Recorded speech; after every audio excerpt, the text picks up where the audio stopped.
Ya estará el Matías acá al frente. Iglesia amada,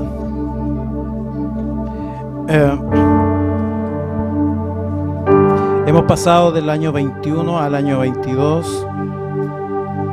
La Biblia dice que durante este último tiempo que ha sido confuso, revuelto para nuestro país desde el punto social, político, no solo en Chile, sino en Latinoamérica y en el mundo en general, las complicaciones se han extendido por todos lados. La palabra dice que eso es principio de dolores. La iglesia no está orando, Señor, cambia esto, detén la pandemia, saca al presidente de allá, saca al de acá. No está orando así, sino que la iglesia está orando, Señor, te ruego que los que son creyentes entiendan esta cuestión y se mantengan firmes, porque la Biblia dice que en los postreros tiempos la fe de muchos y el amor de muchos se secará, porque van a estar viendo todo lo que pasa alrededor y su relación con Dios va a estar tan débil que se van a caer y se van a dormir, y cuando Cristo venga por su iglesia se van a quedar. Entonces el tiempo hoy día no es oremos, Señor, saca a esta presidenta, saca al otro presidente, arregla el planeta, cámbiale. No. El tema es, Señor, sostén a los que de verdad son hijos e hijas, para que en este tiempo difícil se puedan mantener en la fe en Cristo Jesús, ¿sí? La Biblia dice de que Él tiene palabra para cubrir y sostener a los que son fieles hasta la muerte. Y aquí estoy hablando en términos literales, los que son fieles hasta la muerte. No nuestra fidelidad a Dios por un rato cuando las cosas funcionan, sino que fidelidad a Dios hasta el final. Por eso decía hace un rato el Espíritu, aunque Dios te haya quitado algo, ¿vamos a seguir siendo fiel? Se hace difícil, ¿no? Porque empezamos, ¿pero por qué? Y empezamos a vociferar. Pero hemos pasado un año nuevo. Hace unas semanas leíamos, los hermanos del Ecuador no lo saben, pero nosotros en Santiago y en Chile en particular ya llevamos 13 años de sequía. 13 años de sequía. Usted mira nuestra cordillera y está seca. No es normal eso. En toda época del año eso estaba blanco. 13 años de sequía. Y es probable que esa sequía se prolongue a lo menos por 2 o 3 años más, según los expertos, porque hay un ciclo. ¿Ya? Escuchábamos hace semanas atrás una referencia de Aguas Andinas, una de las compañías más grandes que provee agua potable acá en Chile, queridos del Ecuador, al menos en la región metropolitana. Decía que ellos tienen previsto recursos hídricos hasta el mes de mayo de este año para que la provisión de agua potable en Santiago de Chile no se complique, a lo menos hasta mayo. Y entonces esperan que de mayo para adelante al menos llueva un poco, ¿no? Para que no tengamos una estrechez hídrica. Hay zonas que han sido declaradas zonas de catástrofe y hay serios perjuicios en la agricultura de nuestro país porque no hay agua. Hay zonas que eran vergeles, verduras, y hoy muchos están secos. Y yo no quiero hablarle de la tragedia que significa la escasez hídrica, pero sí quiero que usted piense lo siguiente: ¿cuán elemental es el agua para nuestra vida? ¿Se fija? Algo que uno lo tiene todos los días y que como lo tiene todos los días no lo valora, porque siempre está ahí, es cosa de llegar y sacar. Pero cuando ya no está, empezamos a pensar que lo necesitamos. Dice la Biblia, una de las formas como Dios habla respecto de la persona del Espíritu Santo en la vida del creyente, dice que usa el concepto de que el Espíritu Santo de Dios es como el agua de Dios, es como la fuente que proviene de la presencia de Dios y que refresca nuestra vida. Y así como la tierra se seca y no rinde fruto cuando falta agua, tu vida y mi vida se seca si no viene la presencia del Espíritu de Dios sobre nosotros. Y muchas veces Caminamos por jardines donde alguna vez estuvo todo verde y donde lo que vemos ahora vestigios de que alguna vez hubo pasto, hubo césped. Y ahí está. Y muchas veces caminamos en medio de una iglesia, en medio de creyentes, donde uno observa que alguna vez hubo presencia de Dios. Y lo que observamos ahora es que solo están los vestigios de lo que alguna vez fue. Pero lo que observamos es una vida seca de la presencia del Señor.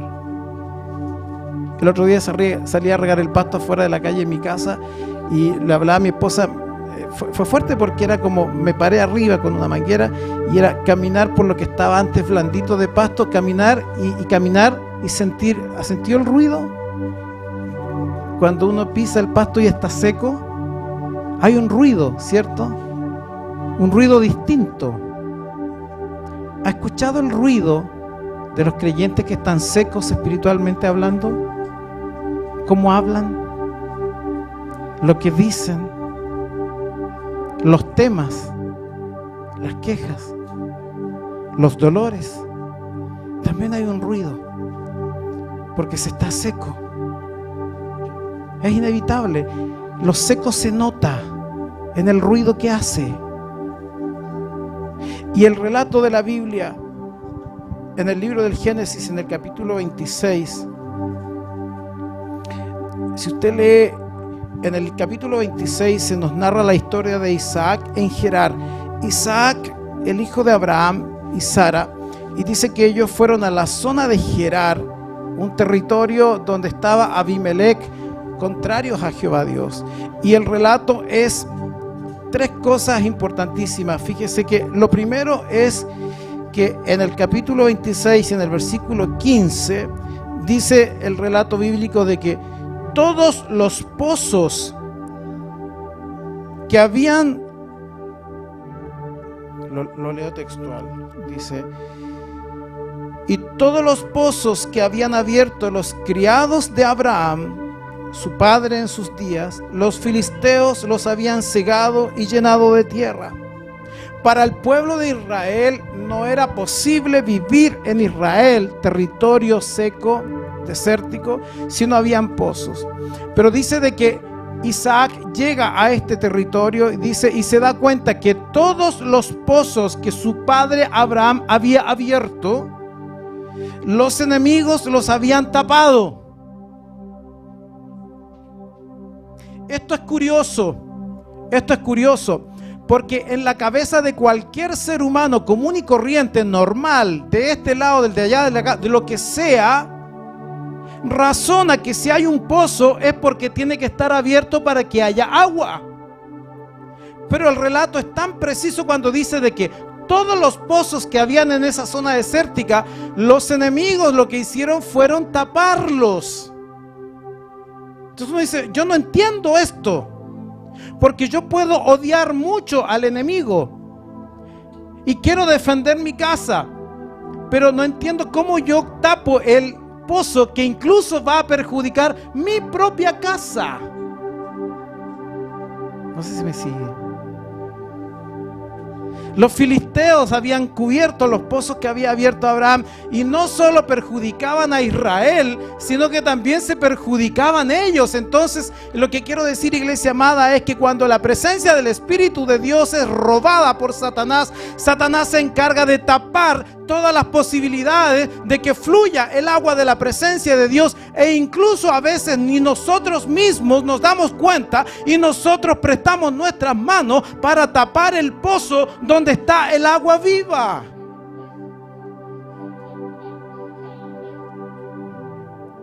Los cristianos tenemos una facilidad para echarle la culpa a Satanás de todo. Y a veces no nos damos cuenta que nuestras propias manos lo que hacen es apagar el fuego de la presencia de Dios. Dice la Biblia allí que Isaac era el hijo de la bendición, era el hijo de la promesa, y por lo tanto Dios había hecho un pacto con su padre Abraham a través de Isaac a través de Jacob y toda su descendencia. Y ese pacto Dios lo cumplía. Y entonces la mano de Dios estaba sobre Isaac y Dios lo envió a esta zona. Y la primera cosa que Isaac constata entonces es que todo lo que su propio papá había establecido para regar el Negev, el desierto, para hacer florecer la tierra, los enemigos habían venido y habían tapado todos los pozos de agua. Una primera cuestión, iglesia amada, cuando nosotros nos apartamos del Señor o incluso cuando el Señor nos manda a ciertos lugares, empezamos a constatar que el enemigo quiere acallar lo que Dios quiere hacer con su pueblo. ¿O no? Y nosotros decimos que somos del pueblo escogido de Dios, pero no estamos viendo si el pozo está funcionando. Yo me temo que muchas veces venimos, pero no vemos si el pozo está abierto, si hay agua en el pozo. La palabra dice de que cuando llegó Isaac a la tierra de Gerar, en el capítulo 26, en el versículo 19 al 21 dice: pero cuando los siervos de Isaac cavaron en el valle y hallaron allí un pozo de aguas vivas, escúchalo bien, los pastores de Gerar riñeron con los pastores de Isaac, diciendo: el agua es nuestra. Por eso llamó el nombre del pozo Esek, porque habían altercado con él. O sea, una pelea. Y luego dice: y abrieron otro pozo, y adivinen qué, también riñeron sobre él, y llamó su nombre Sitna, que es enemistad. Es decir, Isaac va a la tierra, constata lo que está pasando, la gente está ahí desértica, está languideciendo, falta agua, se da cuenta que los pozos de Abraham, su padre, fueron todos tapados. Él envía a sus criados a abrir los pozos, y en la medida en que él envía a sus criados a abrir los pozos, empiezan a abrirlos y los enemigos se ensañan de nuevo con ellos y vuelven a taparlos. Cuando Dios quiere hacer algo con su pueblo, con su iglesia, siempre el enemigo se va a levantar para reñir contra Dios y acallar lo que Dios está haciendo. Yo no sé si tú entiendes lo que estoy diciendo. Alguna vez escuché a alguien que se me acercó y me dijo: pastor, yo le pido por favor que usted frene lo que está pasando en la iglesia. ¿Y por qué? Es que a mí no me gusta cómo se adora así. ¿Y por qué no? Porque a mí no me enseñaron de esa manera. Entonces yo le pediría por favor que usted controle lo que pasa en los cultos. Cuando Dios quiere hacer algo, cuando Dios quiere abrir el pozo de agua, es porque Dios quiere de esa manera simbólica decirnos: su presencia, su espíritu, el que te va a dar vida, el que te va a reverdecer, el que te va a refrescar en medio de la tribulación, en medio de la angustia, en medio de todos los problemas. No va a ser la iglesia, no van a ser los cánticos, no van a ser los pastores, no va a ser el ministerio potente de allá, ni el ministerio potente de allá. El que te va a reverdecer, el que te va a refrescar, el que va a hacer que florezcas, es el agua de la presencia del Espíritu de Dios.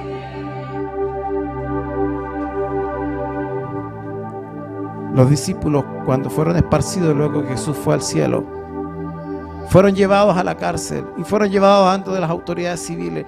Y las autoridades civiles le dijeron: les prohibimos que hablen de ese nombre. Muchos de nosotros hubiéramos dicho: ok, pastor, porque lo prohibió la ley, entonces no lo podemos hacer. Tapamos el pozo. Usted le escucha, ¿se acuerda que yo le comentaba la semana anterior cuando estuvimos con la pastora en una reunión con otros siervos de otros ministerios, y nos comentaban que en Irán,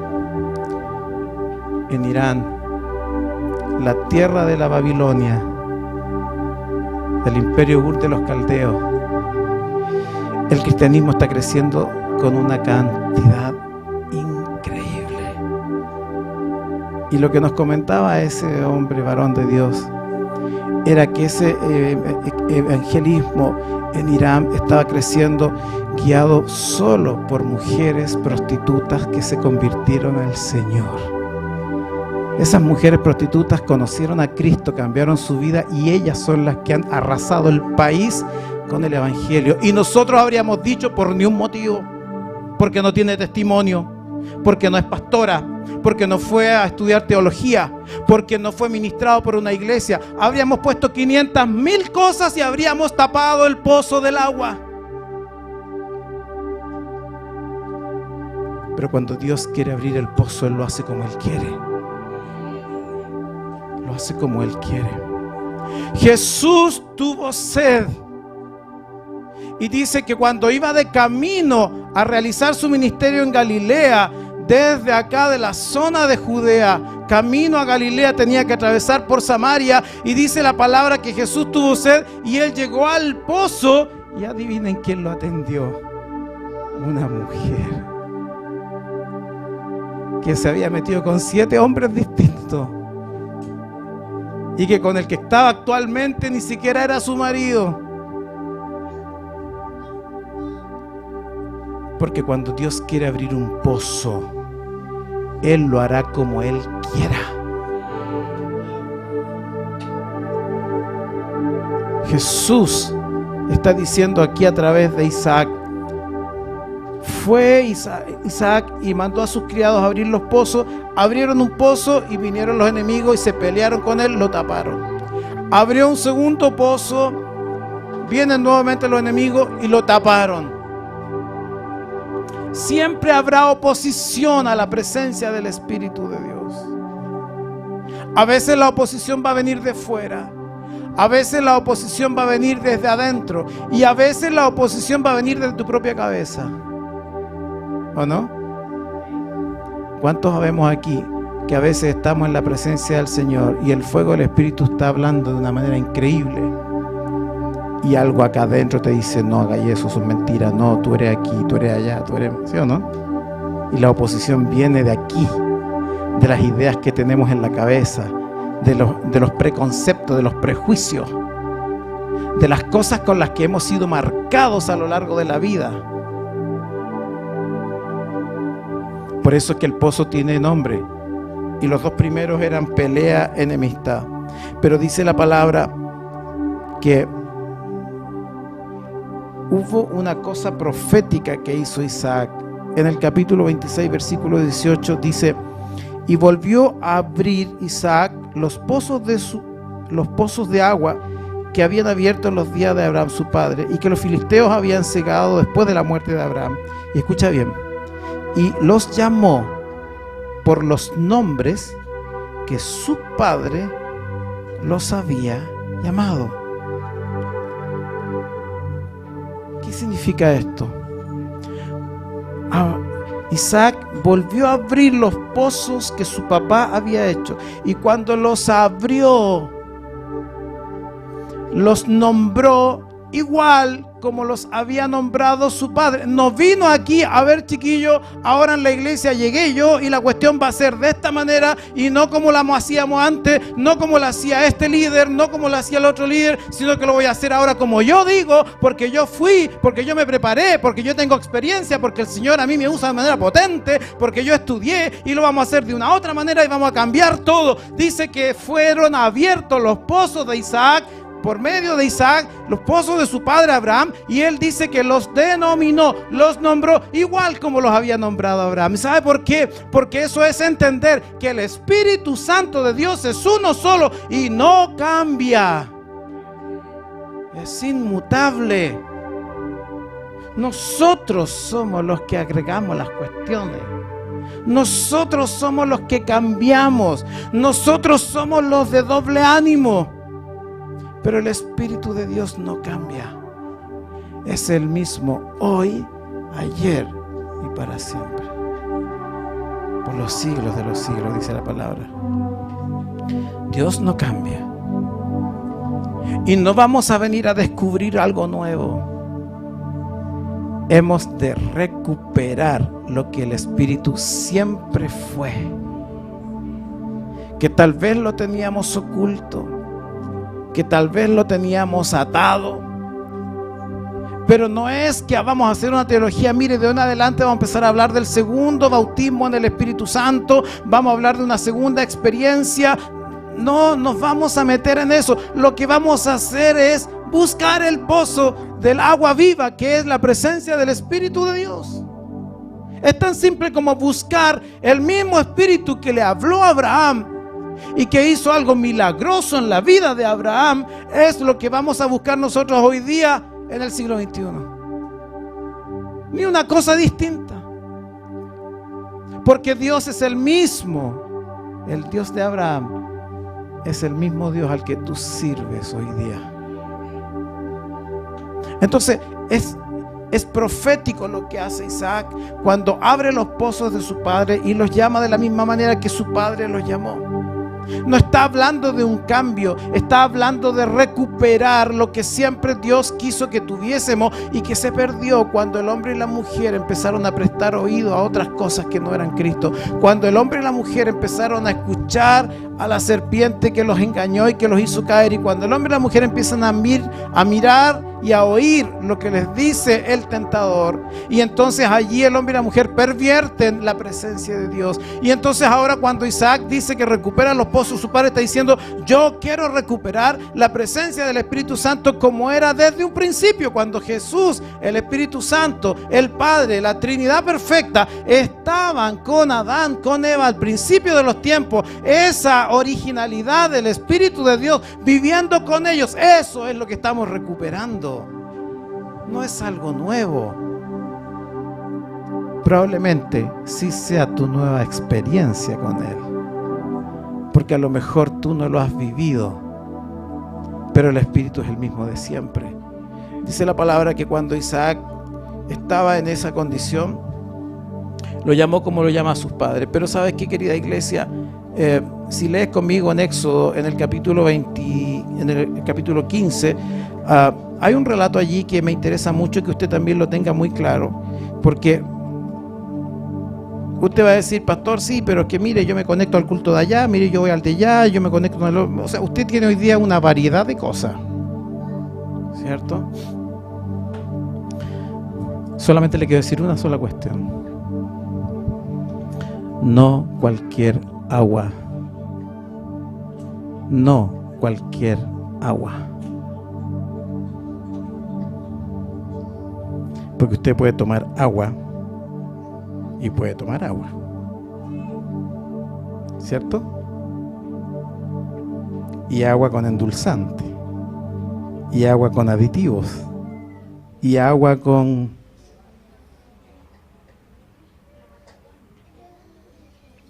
No cualquier agua, el agua pura. Dice que el pueblo de Israel salió de Egipto, fue camino a la tierra prometida, y en el libro de Éxodo dice: y llegaron a Mara,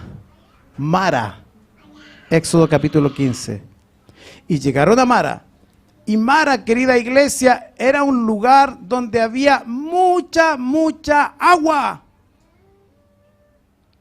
Llegué a un tremendo seminario y congreso donde parece que hay agua por montones. Y yo alucino porque veo mucha agua. El pueblo llegó a Mara, y escuche bien, y no pudieron beber las aguas de Mara. ¿Por qué? Porque eran aguas amargas. Y por eso le pusieron el nombre de Mara.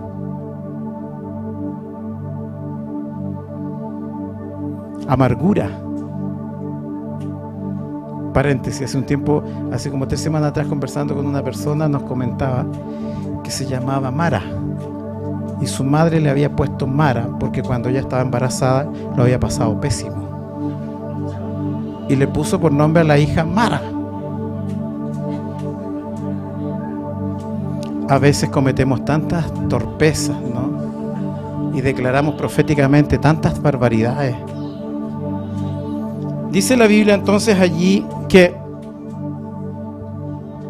llegaron a Mara y no pudieron beber las aguas de Mara porque eran amargas, por eso le pusieron el nombre de Mara. Entonces el pueblo, adivine qué es lo que hizo: murmuró. Siempre el pueblo murmura. y dijo: ¿qué hemos de beber? Y Moisés clamó a Jehová, y Jehová le mostró un árbol y lo echó en las aguas, y las aguas se endulzaron, y allí les dio estatutos y ordenanzas. Y escuche bien, y allí los probó. Iglesia amada, a nosotros nos encanta la presencia del Espíritu de Dios, ¿o no? Y cuando adoramos al Señor, vaya que lo pasamos genial adorando su nombre. Pero dice la palabra que cuando ellos empezaron a buscar agua y llegaron a esta zona donde había mucha agua, pero un agua que no era bebestible porque era amarga, ellos murmuraron contra Moisés, el líder. El líder habló con Dios, Dios les dio una solución y el agua fueron endulzadas. Y dice que una vez que el agua fueron endulzadas, pasaron dos cosas. Escuche bien. Primero, les endulzó el agua, así les dio la presencia del Espíritu Santo. ¿Sí? Pero lo primero que pasa, luego que les da la unción del Espíritu Santo, les dio estatuto y ordenanza. Y ahí ya no me gustó la cosa, porque a mí me gusta estar en los cultos y alucinar y estar en éxtasis, pero no que me digan nada. No, a mí no me gusta que me digan: tienes que hacer esto, lo otro, bla, esto no es así, esto no es para allá, no. Yo quiero, pastor, yo quiero adorar y quiero adorar y estar así. No, dice que Dios hizo ese milagro, que las aguas fueron endulzadas, y una vez que la iglesia, el pueblo recibió esas aguas, dice que les dio ordenanzas. Ya, iglesia, ahora que estás en el culto, ahora que la presencia de Dios está tocando tu vida, ahora te tengo que ordenar la vida. Ahora tienes que obedecer. No solamente tienes que estar en un culto. Y por eso, iglesia amada, es muy fácil que muchos cristianos en el día de hoy puedan estar conectados, y la tecnología es maravillosa, pero ¿sabe qué? Es muy fácil hoy día estar conectado a través de un culto online y no recibir ninguna ordenanza del Señor, porque ¿a quién le importa lo que yo haga? ¿O no? Pero cuando estoy en el culto online, estoy on fire, ¿o no? Pero no tengo que hacer esto, tampoco tengo que hacer lo otro, tampoco tengo que ir al templo, tampoco tengo que traer ofrenda, tampoco tengo que hacer... Yo vivo como se me antojó, pero en el culto estoy así, pero... Y la palabra dice que cuando Dios transformó esas aguas en dulce, dice, lo primero que hizo fue les dio ordenanzas. Y segunda cosa, y allí, ¿qué hizo? Los probó. No me gustó el asunto. ¿Sabe por qué? Porque nosotros venimos a la iglesia, dígame si no tengo razón, nosotros venimos a la iglesia para que el Señor nos bendiga, ¿cierto? Y queremos que el Señor nos bendiga y nos requete contra bendiga, pero no queremos que Dios nos haga atravesar por situaciones complejas. Entonces, cuando allí el escritor dice, Dios les dio la presencia del Espíritu Santo, pero les puso orden, los llamó al orden, y segundo, los probó, es porque cuando Dios quiere que su Espíritu gobierne la iglesia, Dios quiere que el agua de su presencia arrase con todo lo que encuentra en la iglesia, ordena la iglesia, la santifica, le da poder y autoridad para que avance, pero también lo va a someter a prueba, porque la fe del cristiano, ¿dónde se ve? No cuando está con las manos levantadas cantando al Señor. La fe del cristiano se ve cuando en medio de la tribulación es capaz de mantener su mirada en el Señor y seguir adelante a pesar de la dificultad. Entonces, ¿cuál es el punto? Los tiempos que vienen para nuestro planeta no son buenos. La cuestión es que si usted está lleno del Espíritu Santo, en medio de los tiempos difíciles, usted y yo va a poder caminar y mantenerse firme, y podrá gozar del beneficio de la protección de Dios. Pero si usted no está firme y el Señor no ha probado su corazón, usted va a mirar para el lado y usted se va a decepcionar. Usted va a ver otra dificultad y se va a decepcionar. Usted va a ver otro problema y no va a querer ir más. La palabra dice de que cuando Dios probó al pueblo, lo que Dios estaba planificando es, este pueblo luego tiene que ir a la tierra prometida. Si son cabros chicos, si son infantiles, si son inmaduros, si se enojan por cualquier tontera, ¿cómo van a vivir en un país que yo les voy a dar? ¿Cómo van a administrar? ¿Cómo van a resolver sus conflictos si no han aprendido primero madurez? Era difícil vivir en el desierto, en carpas. Pero ¿se imagina usted lo difícil después de llegar a un país, poblarlo, poner orden a la nación, repartir la tierra, establecer las leyes de convivencia, establecer los planes de seguridad, establecer los planes de frontera contra los enemigos, establecer la forma como se va a vivir socialmente con la comunidad? Si no son capaces de resolverlo antes, imagínese usted el desastre que habría sido que Dios los hubiera introducido en la tierra prometida sin primero haberlos probado.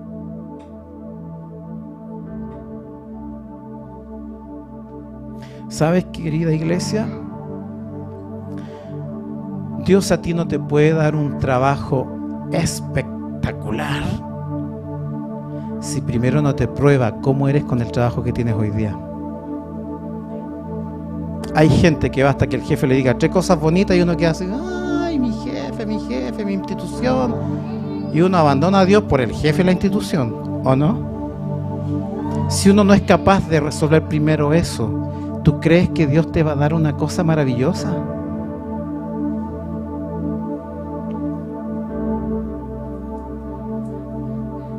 Mira, yo no le puedo regalar a mi hijo un Jaguar si ni siquiera sabe administrar un monopatín.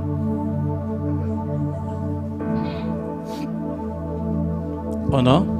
Pues muy tonto lo que estoy diciendo. Dios tiene que probarte. No es que Dios se ensañe, no es que Dios quiere que lo pases mal, no es que Dios quiere que tú sufras y llores, tú una teleserie. No, no es lo que Dios busca. Lo que Dios desea es que tú puedas entender que el agua de la presencia del Espíritu de Dios ha venido para hacer de ti un siervo y una sierva de poder. A veces hemos tenido que llorar. A veces hemos padecido necesidad, no hambre. ¿Así? Pero Dios quiere hacer esto. Por tanto, no es cualquier agua la que sirve. No es cualquier agua. Fíjate que si tú sales y tomas agua de una sequía que pasa por ahí por la calle, lo más probable es que te dé tifus y todo eso. No es cualquier agua, aunque se vea como agua. No es cualquier espíritu, no es cualquier experiencia, no es cualquier iglesia, no es cualquier ministerio, por transparente que se vea. No eran las aguas de Mara, porque estaban amargas. Es la presencia del Espíritu de Dios. No es el pastor, no es este líder, no es este profeta, no es este hermano de la congregación que es potente, no. Es el Espíritu de Dios. Solo el Espíritu de Dios. ¿Y cuántos han vivido? De verdad, pero de verdad, no me levante la mano, el Señor la sabe. Pero ¿cuántos de verdad han experimentado la presencia genuina del Espíritu de Dios?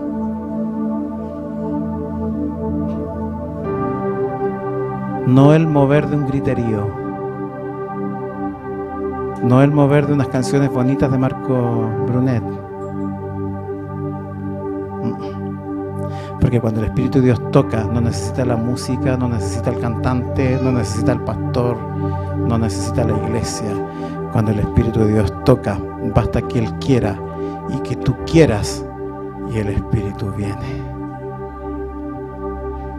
Por eso es que el apóstol Pablo decía: ustedes son como cabros chicos, corintios, ustedes son infantiles. Porque uno dice: yo soy del pastor Pablo, no, yo soy de Sila, no, a mí me gusta el pastor Cefa.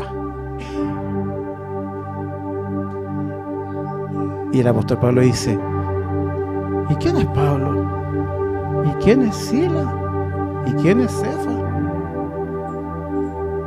Pablo plantó, Apolos regó, pero el crecimiento ¿quién lo da? ¿Quién es el pastor este? ¿Quién es el ministerio ese? ¿Quién es el cantante ese? Es el Espíritu de Dios. Cuando tú lo buscas al Espíritu de Dios. O lo que tú pones en tu tele es escuchar al cantante que es ungido de Dios. No es lo mismo. Y no digo que esté mal, pero en tu corazón, ¿qué andas buscando? ¿Andas buscando al cantante que es un ungido? ¿O andas buscando al ungido de Dios, que es el Espíritu Santo? Finalmente dice Génesis 26, 32 y 33, dice: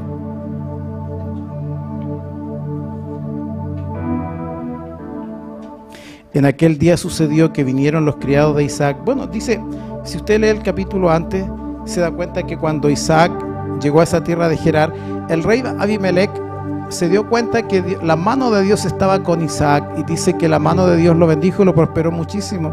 Y entonces fue tan así, tan evidente, que viene Abimelech, el rey, con toda la gente de los filisteos, y le dice: mira, Isaac, nosotros nos damos cuenta que la mano de Dios está contigo. O sea, es evidente que Dios te bendice, y por lo tanto nosotros queremos hacer un pacto contigo. O sea, Abimelech no era tonto, captaba donde había presencia de Dios, aunque él no fuera creyente, sabía cómo Dios interviene. Entonces le dijo: queremos hacer un pacto contigo. ¿Y sabes lo que hizo Isaac con toda esta gente que le hizo la vida imposible? Lea el capítulo, dice que les hizo un banquete. Se los invitó, les dio una comida a todos los enemigos juntos. Y dice que cuando estaban en eso, el relato bíblico es: y se levantaron de madrugada y juraron el uno al otro, e Isaac los despidió y ellos se despidieron de él en paz. Y en aquel día, cuando estaba sucediendo aquello, sucedió que vinieron los criados de Isaac y le dieron nuevas acerca del pozo que habían abierto, y le dijeron: hemos hallado agua.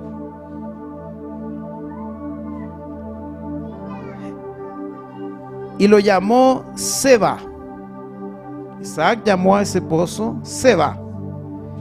Por esta causa, el nombre de aquella ciudad es Beerseba hasta el día de hoy. ¿Qué significa esto, querida iglesia? Cuando se abre un pozo de agua de la presencia del Espíritu de Dios, ese pozo de agua no solo riega a los que lo descubrieron, Isaac y su casa, sino que dice de que se constituye en el lugar de bendición para toda una comunidad. No es raro el relato bíblico cuando dice Isaac le puso por nombre al pozo Seba, y luego allí se crea una ciudad, hasta el día de hoy está viva y existe en Israel, Beersheba, la ciudad de los 7 pozos, recordando lo que Dios hizo por boca de Isaac al abrir ese pozo. Significa que cuando la presencia del Espíritu de Dios brota en tu corazón, no solo tú eres bendecido, no solamente tu iglesia es bendecida, sino que hay toda una comunidad que es bendecida, porque la presencia del Espíritu Santo va con la iglesia donde quiera que esté. Donde quiera que esté. Tuvimos el privilegio alguna vez de pasar por ahí, por esa ciudad, Beersheba, hoy día, y está en el desierto del Negev, en Israel. Y si usted mira para todos lados, se para arriba un monte, mira para todos lados y ve, es como ir aquí a Copiapó, al norte. Usted ve arena por allá, rocas por allá, todo seco, por todos lados, todo seco. Y usted mira para allá, y ahí está Beersheba, la ciudad, en medio de todo el desierto, un vergel verde, y una ciudad hoy día con edificios altos, modernos, esa ciudad del pozo de Isaac. ¿Sabe lo que le estoy diciendo? Lo que le estoy diciendo es que basta con que un hombre tuvo pozos de agua viva, sirvió para que toda una comunidad todo un país se beneficie del agua viva del Espíritu de Dios. Yo no sé dónde tú vives, yo no sé la condición en la que tú estás, pero lo único que yo te puedo decir es que si se abre un pozo de agua viva para ti, ni te imaginas cómo tú puedes ser de bendición para otros. Ni te imaginas cómo tú puedes reverdecer la vida de otros solo porque el agua de la presencia de Dios anda sobre ti.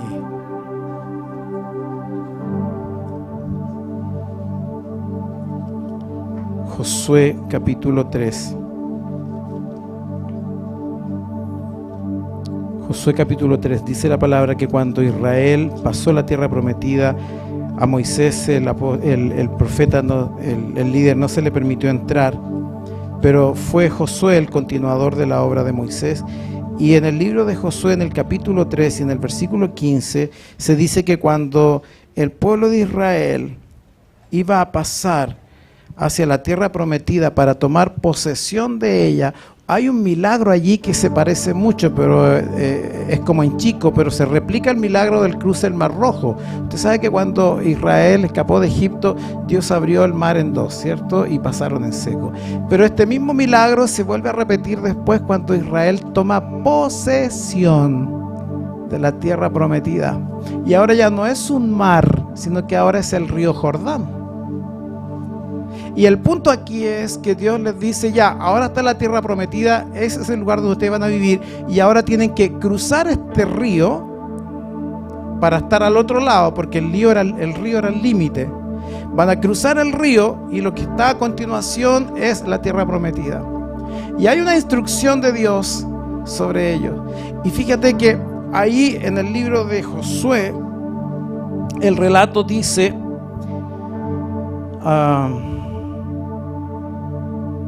y aconteció cuando partió el pueblo de sus tiendas para pasar el Jordán, con los sacerdotes delante del pueblo llevando el arca del pacto. Escucha bien lo que ocurrió. Cuando los que llevaban el arca entraron en el Jordán, ¿quiénes llevaban el arca?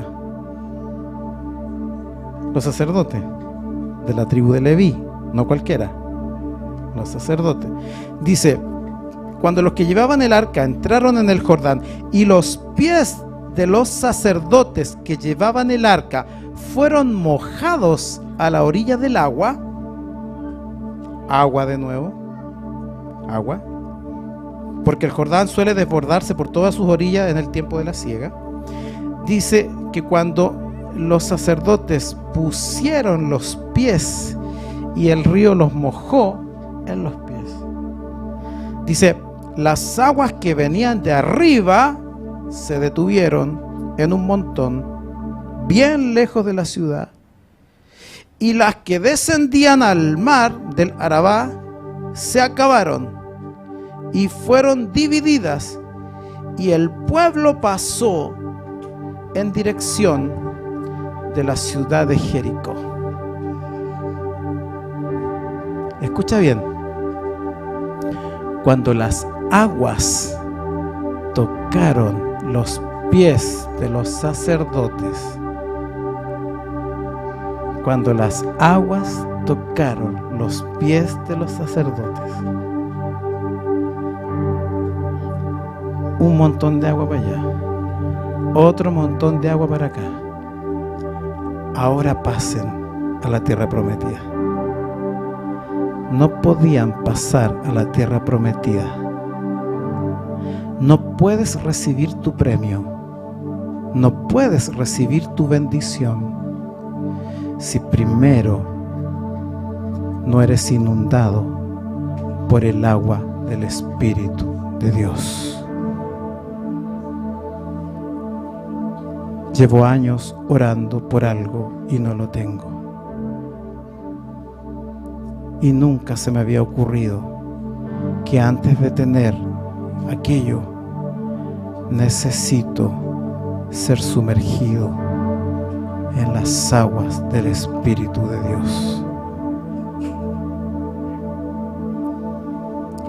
Y me he desgastado orando, peleando, arreglando situaciones para obtener algo. Y no he puesto atención que para cruzar a la tierra prometida, Israel primero tenía que ser ungido en el agua del Espíritu de Dios. ¿Cuál es tu tierra prometida? Nosotros hoy estamos pasando del 21 al 22. Este es nuestro límite, esta es nuestra frontera, y vamos a atravesar al otro lado. Y en la noche del Año Nuevo, muy probable que muchas veces escuchamos frases que se te cumplan todos los deseos, ¿no? Los evangélicos lo decían más bonito, ¿no? Y que el Señor te prospere, y uno dice unas cosas así, pero para escribir unos libros, poesía. Me temo que muchos de esos buenos deseos no van a ser.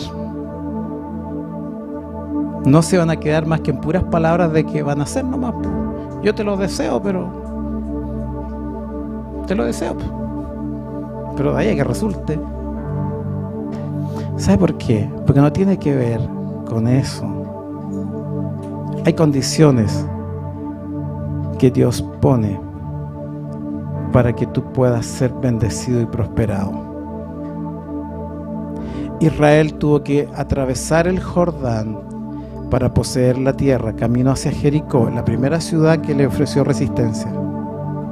Y ahí es cuando empieza la historia. Usted conoce, y Jericó rodeada por muralla, y hubo que rodearla cantando 7 días, 7 veces, ¿se acuerda? Pero para poder poseer la tierra prometida hubo que pasar. ¿Y por dónde pasaron? Cuando las aguas toparon los pies de los sacerdotes e inundaron a los sacerdotes, recién ahí se abrió la frontera para ir y recibir la tierra prometida.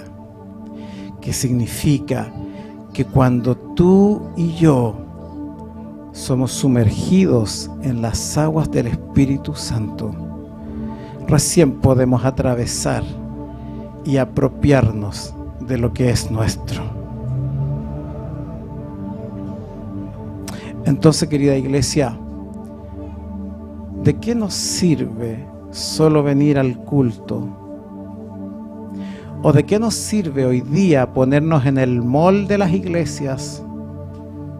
En el siglo XXI tenemos un verdadero mall de las iglesias. Uno entra a internet, esta iglesia del pastor Bunste, esta del pastor Chaparro, esta del pastor Melvin, esta del pastor Ricardo, esta del pastor. Entonces yo, clic, me gustó este producto. Yo voy a comprar al pastor Bunster. Yo compro al pastor Melvin.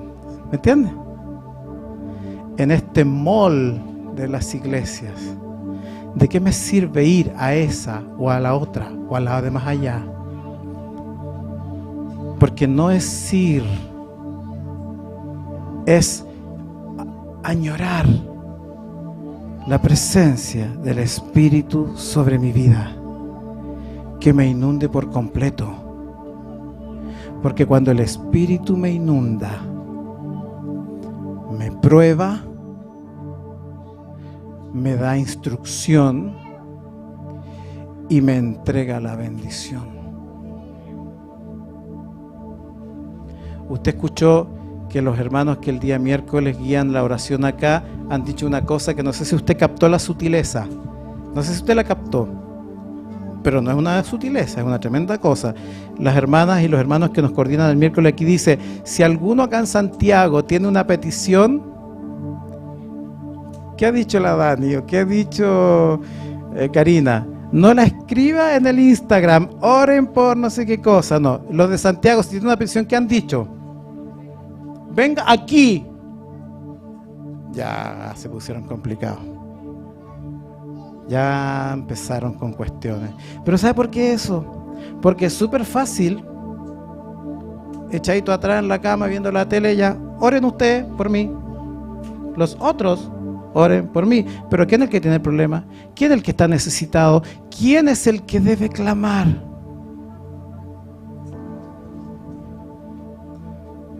Tú tienes que estar en el pozo esperando ser sumergido en las aguas del pozo.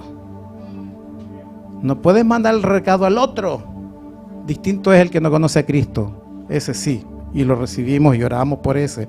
Pero si tú vas a orar por una cosa tuya, tú tienes que venir acá, porque eres tú quien tiene que buscar ser sumergido en la presencia del Señor. ¿Entiendes? Dios mira el corazón del que le busca. Dios se alegra con aquel que disfruta de su presencia. Así que, querida iglesia,